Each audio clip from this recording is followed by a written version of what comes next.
Good morning, everybody, or good evening, or good afternoon, whenever you're watching this. I am having a fun pre-chat with a wonderful German actress, Janina Elkin. You know Janina as Borgov's wife on Netflix's The Queen's Gambit, which I have devoured and thoroughly enjoyed. Really appreciated the show. So I want to ask you all about it. Please welcome Janina. Hello. And Janina is joining me from Germany, so it's morning in my neck of the woods, and it's evening in yours. Thankful. Yeah, it's dark already. It's dark, yeah. For me, it just broke light recently, so I'm glad that we're able to connect. I appreciate you making the time for it. So yeah, I want other people to learn about you, and I definitely want to ask about Queen's Gambit. I know that you were born in Ukraine. You were born in Kiev. I was born in Ukraine. I was born in Kharkiv. So yeah, I came at 14 to the United States. When and how did you end up in Germany? My grandma came from Kharkov, which is very nice to hear. And when I was 11, my family moved to Germany because of the political situation. I guess that's the same reason your family moved to America. Yep. I have a lots of family members in America as well, in Hartford, Connecticut. I have my aunt, my cousin, his wife. So, but we happened to come to Germany. It was kind of a coincidence. It just happened to us. We were supposed to go to Israel, and then something happened, and my parents changed the destination. And I was a dancer then, and I was just in Germany for a tour, and I came back, and my parents said, "How did you like it in Germany?" I said, "It was nice. Okay, we're moving there in a month." And I was like, "Okay." Wow. That's the story. That's interesting. Again, obviously the immigrant path. My parents, we thought about going to Israel, but a lot of the family was in the United States, so that's where we ended up. So it's interesting that you ended up in Germany. Where in Germany did they settle? We came to Heidelberg. I grew up in Heidelberg. It's in the south of Germany. And well, now I'm living in Berlin because it's a place for for work for most of the actors and also the fun life. But I grew up in Heidelberg. Yeah, Germany is beautiful. We had a chance to visit a few years ago. My wife and I and my daughter. Yeah, we took a Scandinavian cruise and we went to Berlin. And then a couple of years before that, my wife and I went to Switzerland, and we went kind of through Germany to get to Switzerland, and really pretty. I was touched by how nice Germany is. I definitely want to go back and explore. Berlin was a lot bigger than I expected. It's a huge city. It's very interesting to be in. So. Let's jump into Queen's Gambit, and then I want to come back to your acting journey as well. So you play Borgov's wife, and anybody who has not watched the show, there will be some spoilers ahead. So please, beware or fast forward, but definitely watch the show. We're going to put it right below the video. Please click on the link in the description. So you're playing Borgov's wife, and Borgov is played by a wonderful Polish actor whose Russian is actually quite good. There were a few things on the dialect that I noticed that kind of threw me the first time, but it's very good. Your role is kind of you're there, you're observing, you're a translator, and you're in 4 episodes out of 7. So technically, yeah, I heard you say before that you have a tiny part. It's not a tiny part. You're in 4 episodes. So it was an interesting role, and in a fast-moving, fascinating series like this, you really had a chance to kind of be there, observe, act on occasion, but you had a chance to absorb the atmosphere, which is what I wanted to talk to you about. So first of all, how did the project come about for you, and where was it shot? Most of it was actually shot in Berlin.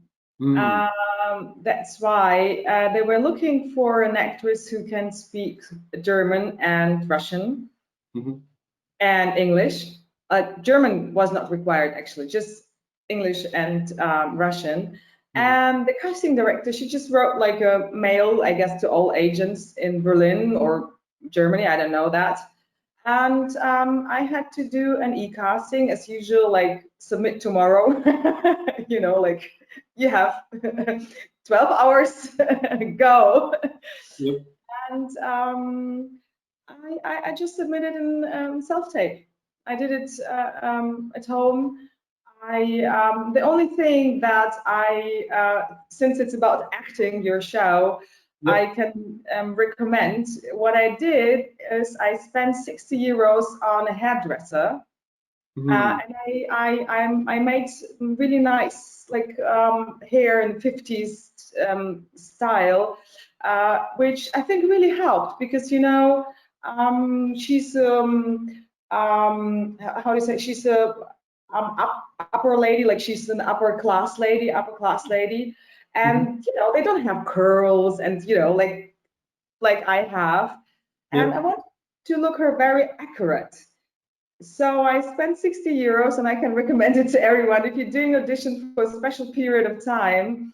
So I looked at 50s, and I had this upper class look, and I think the director liked it, and he called me up, I think 2 days later, and they said, we want to have you for that. Wonderful. So no callback. It was, they saw it, they got it, they booked you. Yeah. Very nice. So funny, yeah. How long did the shoot take? Again, I know it's 7 episodes. You were in 4. So how long was your part? I just had 6 shooting days. I just had 6 shooting days, but I think they were shooting 4 months, the whole series. Yeah. Got it. And the most of it was shot in Berlin. One part was shot somewhere else, but I don't remember now where it was. Right. But most of it is in Berlin, which is amazing. We have so many beautiful places here. It looks like Moscow. It looks like Paris. It's amazing. I was like, when I was watching the show, like, who was this location scouter? It's amazing. Yeah, the cinematography is wonderful. And again, your character appeared in Mexico. It appeared in Moscow. It appeared in Paris, and all of that was shot in Berlin. I love it. Absolutely, the zoo in Berlin, which I like go every week with my daughter. So it's so funny. And then they're like, Mexico. Why not? Absolutely, that's the magic of cinema. It's wonderful. It's so true. Yeah, because I was wondering again. I obviously did not grow up in the 50s, but I remember what Russia and Ukraine looked like, and they made it interesting, and they kind of did enough to make you think that it really was in Moscow. So I was wondering if that's where they shot it, but no, everything was done in Berlin. That's very, very cool. Amazing, isn't it? Yeah. And what was it like again? The acting in the series is tremendous. Anya did a wonderful job. I'm blown away by all of the intricacies that the emotion that she was able to portray just with her eyes alone. It was a really, really fabulous performance. I hope she gets nominated and wins some awards for it. But I'm sure. yeah, Marcin was wonderful in it, and so were the other actors. So I know myself, if I have a chance to kind of be in that environment, I just be a sponge and be glued and see how they're working. Did you find yourself in that same mode as you're just watching from a side when you're not acting? I always love to watch colleagues, and I even, with Marcin, we had some time to sit around and wait on set. So we were talking a lot about, acting and acting approach and how we work on stuff and how we prepare stuff. And Anya, I was not talking with her about her acting because obviously she was super busy on set. We just had, some casual talks in between sometimes about hair and Berlin and, some restaurants to go. But it was super interesting. The director, he was so good. He was just so amazing. I would see him work with Anya, like she would do a take, and then she'd go and like whisper something in her ear. And I mean, she would be amazing in the first take anyway, you know. But then he would add like a little something. I don't know what he was saying into her ear, but then, you know, there was another layer. And he was so precise with everything that he was doing. I think this is kind of his fault that this series is that's amazing. I mean, it's everybody has done an amazing job. Like it's the hair and makeup, and Steve, the DOP, he was shooting. It was so beautiful. You just fall in love with every shot. Like you can pause, and it's like a picture. You can print it and put it on your wall. Yep. So it was really interesting that it was super calm, like no screaming, no stress. It was super relaxed atmosphere. Everyone was just taking their job super serious, doing an amazing job, but there was no, you know, no confetti. It was just like everyone was just working super calm, super steady. And that's why it's then so easy to do your job as an actor as well. You know, I just came in, of course, I prepared my part, I prepared, you know, who she was and why she's speaking English, you know, coming out of this time. And actually the director was saying he liked what I did. So he was like, I like what you do, so just keep doing that. And it was nice because the first scene we shot was the one in Mexico, the Sioux scene, where like I'm just speaking with the son. And then it was so nice. He liked somehow what I did, that he asked the production to that they let me come back every time that Martin is coming in. Not every time. I'm not in Moscow at the end, but all the other times he asked me to the production if they can ask me to come to join Martin. Because he liked the energy of the both of us and the little thing that I invented for Mrs. Borgov. That's wonderful. Was there anything that was cut? Any of your scenes that did not end up in the final project? No, actually, I like every little bit that I played ended up in the series. That's wonderful. And again, Anya, you know, speaks some Russian in it. So I'm sure she had, you know, coaches. But any conversations between you and Anya about, you know, the pronunciations or anything like that in Russian? No, she had a coach. We had a very wonderful lady. I'm really sorry I forgot her name. And she was coaching Martin and Anya for the Russian accents. Yeah. No, they both did really well.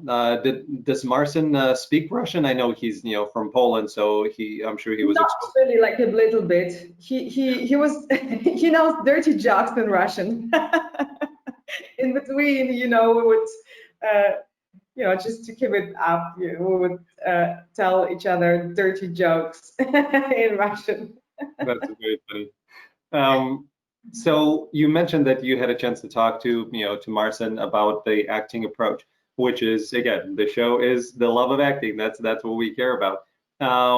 What is the acting approach of yours? What is the acting approach of his? What did you find interesting in those conversations? I think we have kind of a very familiar, like similar approach. I'm going to talk more about myself because I don't want to, you know, in this little bits of talking, maybe, you know, but for me, I'm always looking for something that I am. I'm always asking myself, why was I offered this part? So they obviously saw something in me that is so close. Like it's with any part that I get. There is something in me that they saw that they are looking for. So I kind of go super instinctive. I do a lot of diary writing, like just like Ivana Chabak says, and just write, and then something hits me, and I have the feeling, why they took me. So I look closely at this part of myself, like talking about Miss Borgov. She's an upper class lady, and she has this behavior, and she's coming from a better background than the most Russian woman. And she's fighting for better life. And so I start to look at these parts of myself, and observe them. And of course, I break down the script. Absolutely. Like I read every script, I read about 20 times to understand everything about it. What's the show about? It's not about me, you have to understand the whole show. And then work bit by bit by bit by bit by bit by bit by bit. And then I always record the things before I shoot them at home. So when I go on set, I have done the things a couple of times already. So yeah, I'm rehearsing with my laptop. Yeah, because again, there's a lot of time on set when you're just sitting around, and either other people do working or they're setting things up, and you have a lot of time to prep or to talk to other actors. So it's interesting in terms of kind of working one-on-one with the actors. Right, so there are different approaches, and there are things that work for people. I love Meisner approach myself. Right, I want to see the eyes of the other person. I really want to. My reactions are kind of they need to be in sync and based on what I see in the other person. So that is kind of my approach, and it gets me out of my head. Have you found anything? Because as you said, you read the script, you're trying to be instinctual, and then you prep. But do you find new things as you get into the scene, as you are with the person, that all of a sudden just something organic and new comes up? Of course, absolutely, absolutely. Like I prepare precisely what I'm thinking, especially what I'm thinking. Like bit for bit, from moment to moment. I know I have like an inner monologue. And this is how I enter the set. But of course, then I have a colleague or something happens. I actually love when things happen, like something you hit yourself on something, or you just, I don't know, even if you forget the line, it's something to play with. And this is I love that. I really love that. Or like the other actor would give you, like you would expect them to act in that way, and they just do something else. And I love that. I'm like, wow, yay, I love that. Yeah. So of course, I'm always super open to what's happening on set, and I'm also I can change very easy. So if a director like comes and say like, can you do it that way? I'm like, okay, no problem. Have you had any improv training as a part of your acting journey? Yeah, I actually love improv. It makes me laugh so much always. I actually I'm taking, like, right now we have a lockdown, as you know, but I go to, like, in Berlin we have a school for improv. They're like just normal people. They want to learn, and they're like advanced classes, and I go there once a week because I really love it. It makes me laugh so much. Yeah, improv is such a great tool, and it gets you out of your head and gets you into the moment, into the present kind of moment for an actor. So every actor, no matter how how good you are, should be taking improv at some point in your career. So what else? And again, let's kind of back up. I want to find out more about you. Janina is not necessarily Ukrainian or a Russian name. Were you born with that name, or is this Janina as a variation? My parents watched the movie, and there was a girl with a horse or something they would not remember, and it was a Polish movie, I'm sorry, and they gave me this name. And my last name is Elkin, which is Jewish. My family has this Jewish side. Yeah, that's why we were supposed to go to Israel. Yeah. But unfortunately, I don't speak any Hebrew, or I'm not. I haven't connected too much to the tradition because I grew up in the communism, and there was not so much religion. Unfortunately, I think it's a beautiful religion. I would love to learn more about it. Yeah, me neither. So again, in Kharkiv, they didn't have any synagogues when I was there. The kids were calling me a dirty Jew, and I didn't know what it meant. I ran to my parents asking, "What are they calling me, and why are they calling me this?" And I don't want to be that. And that's how the whole Jewish conversation started in my family, because that's really, was it.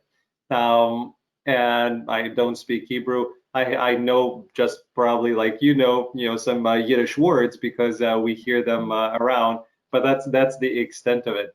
So I found it interesting when I visited Berlin, that again, growing up and being there for 14 years for me, and listening to the World War II stories, listening to my grandparents who were in the World War II, all of those emotions, and then going to Germany and then going to Berlin, it was interesting for me to kind of feel those emotions. I'd never had some people really have a strong reaction to the German language or to anything that's related to Germany.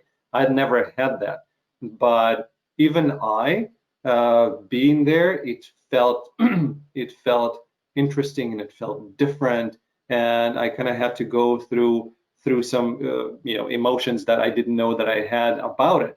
So your family, because you have a Jewish part, and then they decided to go to Germany. Was there any kind of discussions, anything like, do we want to go to Germany? We're part Jewish. Was there anything there? Yeah, I mean, my mom, she was Russian, so she was afraid to go to Israel because then she would not be Jewish enough, And so Germany was kind of a neutral place. It's so funny to say, but it was like Yeah. the neutral territory. Mm-hmm. And at the end, somehow we just melted into this life here. And of course, sometimes I have those things with when I'm watching like Nazi movies, or I walk past a synagogue or something, which I do every day on the way to kindergarten. But I don't know. It just became my country. I don't know. There's so many beautiful things about Germany that I love, and I'm super grateful that my parents gave me the opportunity to grow up here and to become what I am, and I'm so grateful for that. So I'm the biggest patriot because I had the opportunity to have this life, and I'm super super super super happy. And I always call up my dad on the 20th of February, which is the day when we came, and I thank him again and again and again for giving me a second life. It's very nice. Yeah, I when I was in Germany, I found the people to be really kind and really nice. I didn't have any issues at all. And anytime the topic of World War II or what happened comes on, you feel like the people are carrying that burden with them, and really feel it. And all of a sudden they start getting really kind of really connecting and sad. So you feel that all the time. And I remember when I went to Dusseldorf, and there are some Russian relatives or friends of my parents, and we went to visit them. And I just remember looking at Dusseldorf, and it reminded me of what Kharkiv should have been like had it not been for the Soviet regime. And I started crying because my parents and all of the opportunities that they never had because of the Soviet structure. And here is a normal city. Here is a working city. People have normal apartments. People have everything to eat that they want. They can work normal jobs. They can have normal lives. And it reminded me of, Kharkiv and people not being able to do that. So the getting out, again, me at 14 to the United States, I could not be more thankful to my parents for bringing me here, because it's a completely different life that they didn't get a chance to experience until age 52 when they came to the United States. Same thing for yours. It's getting out was the best thing. Best thing. Absolutely. Yeah. So you're a dancer, you're a choreographer. How did the acting thing start for you? Actually, before we get there, I wanted to ask one more question, because I was 14, so I went straight, into high school in the United States, and I went from a history class in Ukraine to a history class in the United States, and the way that they view World War II was completely different. And I remember not being able to speak English, and I wanted to tell them, what are you talking about? What do you mean the United States won the Second World War? Where are you coming from? And I wanted to scream out, and I couldn't, because I didn't have the language. So you were 11, and I'm sure you were studying history at that time. Did anything like that come apart of Germany's looking at it differently from what you were, learning in Ukraine? No, I was so busy with, being excited about eating my first yogurt and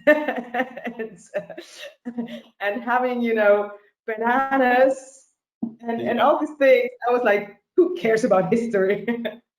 And no, I don't know. It's so funny. No, it's actually the only thing, like funny story, when we were living in the first apartment, then a German guy started to come to my parents, but he was American, and John, I remember. And we were wondering, why is John coming, and keeps coming, and he brought, some presents, and we're like, okay, I don't know. And my parents, wanted me to translate, because I was the youngest one. I was picking up the language.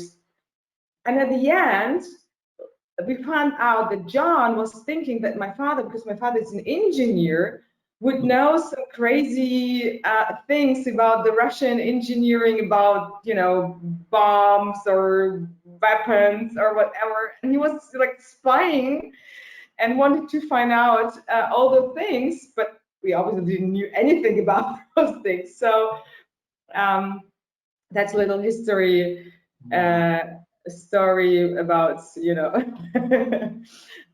we were happy about the cookies, so. That's fascinating. But I remember, my dad is a mechanical engineer as well. So, but nobody's spying or asking for information on this side.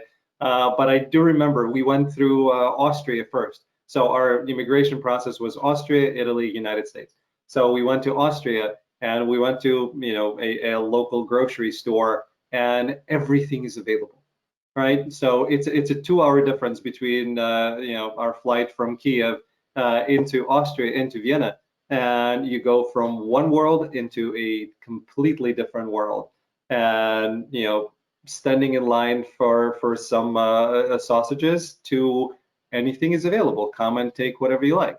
So we started kind of, we didn't have much money to play with, but we started trying yogurts, and there's this thing called cereal. I don't know what that is.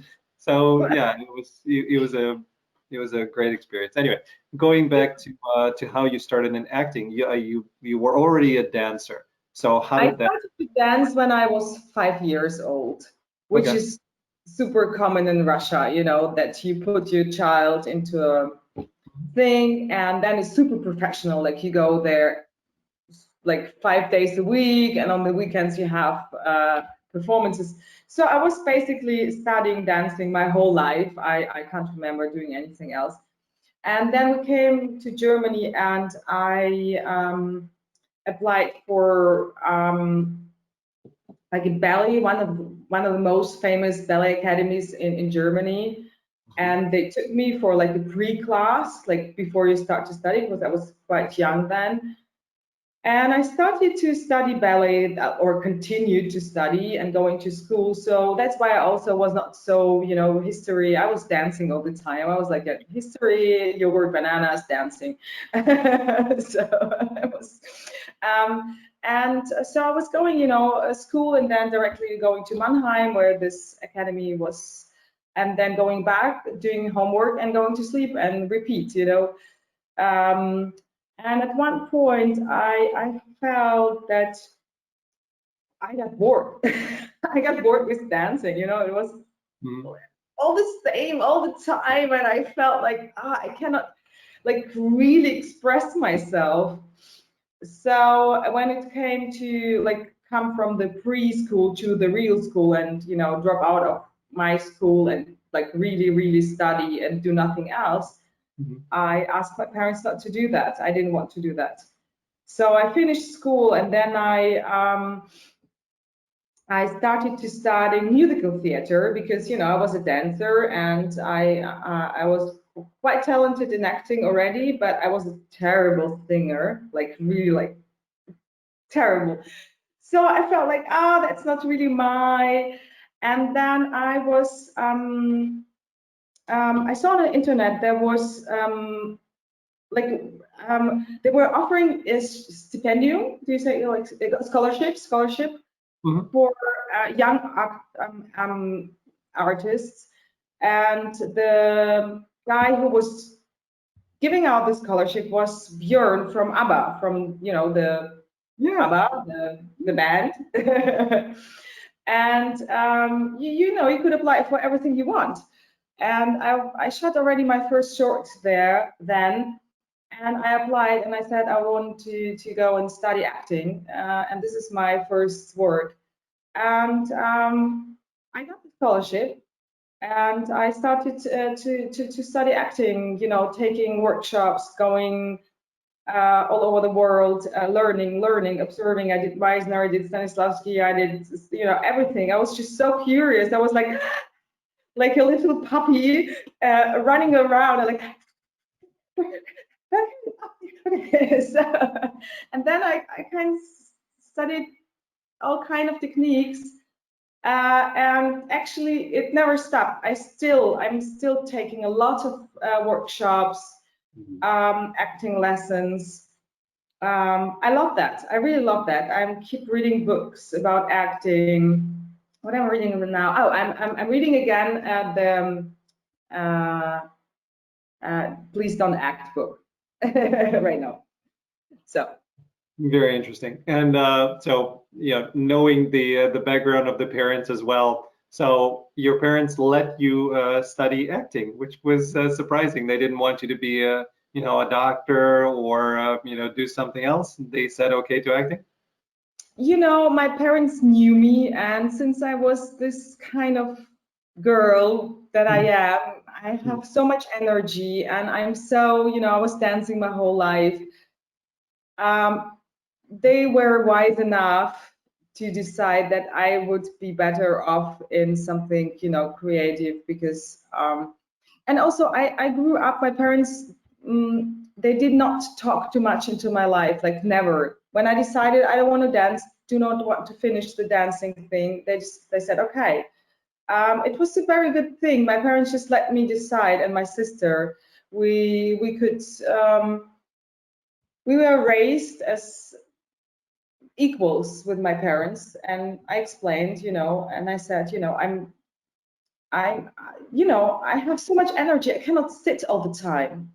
Like, I cannot just sit. That was the problem in school when I was little in Russia. I would like my first class, I would go like this, and she was like, yes. Like, can I stand? I can't sit anymore. Like, true story. I could not sit anymore. I was like, why am I sitting all the time? This is so boring. So my parents, and of course, on the way, I didn't start out like Anya, like she's 20 something and she's a star. I have this kind of the career where it's keep growing every year. Like I'm taking like every year one step after another. Mm. And of course they were like, are you sure? Don't you want to do something else? And I said no. I don't. So what is again, because I am completely ignorant to what the industry is outside of the United States. I've spoken to some British actors. I've spoken with an Italian actor. I'm starting to speak with actors from India. So I'm learning more about it. And Canada, I'll throw in with the United States because I mostly speak to US and Canadian actors. But what is the industry like in Germany? Is there a lot of production? Can you make a living being an working actor and not a star yet? What is it like?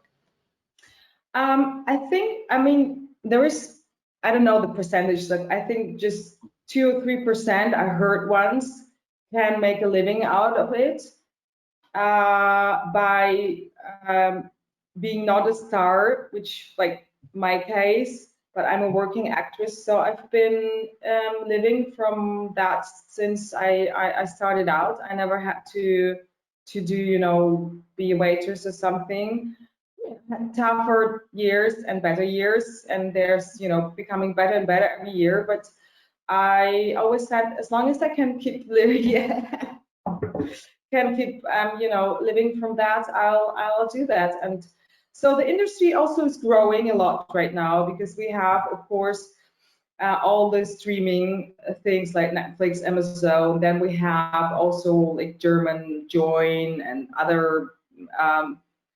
We're starting to grow a lot right now because the German productions are becoming, wanted and famous. I think like the most famous is Dark, I think, in America, right? The most famous Dark, the show? Dark. I haven't seen it, but yes, I've heard of it. I've been told it's like a very famous show in the USA. And so the industry is basically growing, and there's of course like I think like in the US, I don't know, 0 something point percentage of stars who basically doing the most of the work because everyone wants name. I think this is the same all over the world.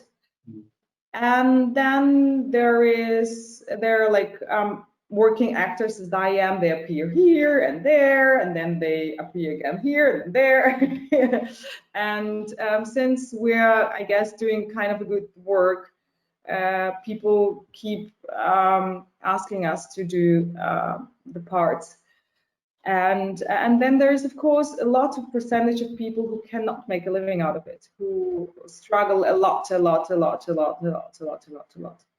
right. And just give up at the end. Like I know so many people who started out and they gave up, which I understand. You have to be super crazy and super in love with this work to do it. You really have to love to work, not the star thing. You really should have the love for sitting down and develop a character and go on set and try your best. And I think, and to learn more to get better and better. That's what I hope. Yeah. And do you go outside of Germany to work, or is it primarily within Germany? I work once in a while. I work in Spain. Because I'm speaking a bit of Spanish. I haven't been working so much for international, like German production who go international. Yes, like they shoot in India, in whatever. I've been all around the world with German productions. But I haven't been shooting with a lot of international productions yet. I get you. Just Gambit, biggest one now. Yeah. So what is it like, that all of a sudden, Netflix grabs a show and now you're, seen worldwide? Have you seen anything different, or people texting you from everywhere now? What has it been like? People are texting me from all over the world. It's so funny.